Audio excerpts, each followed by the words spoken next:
নমস্কার। ঠাকুর মা স্বামীজিকে গুরুদেবকে প্রণাম জানিয়ে আজকে শ্রী শ্রী মায়ের বাণী নিয়ে আমরা আলোচনা করছি।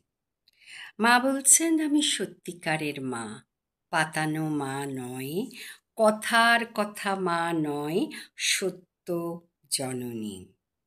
আমার ছেলে যদি ধুলো কাদা মাখে, আমাকেই ধুলো ঝেড়ে কোলে নিতে হবে।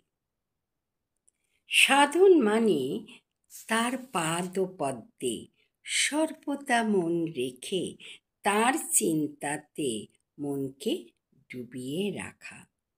সব সময় ঘড়ির কাঁটার মতো ইষ্ট মন্ত্র জপ করবে। সর্বদা ঈশ্বর চিন্তা থাকলে অনিষ্ট আসবে কোথা দিয়ে? এ কলিতে শুধু সত্যের আঁট থাকলেই হলো। যে সত্য কথাটি ধরে আছে সে ভগবানের কোলে শুয়ে আছে। ঠাকুরের ওপর নির্ভর করো, তিনি সব করে দেবেন। ঈশ্বর ইচ্ছা ছাড়া কিছুই হবার জো নাই।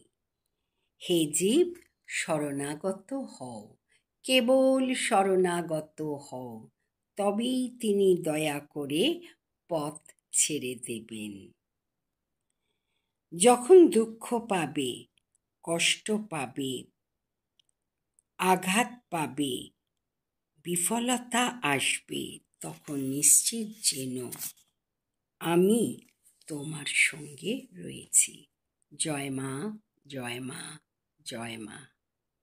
নমস্কার সকল দর্শকগণকে।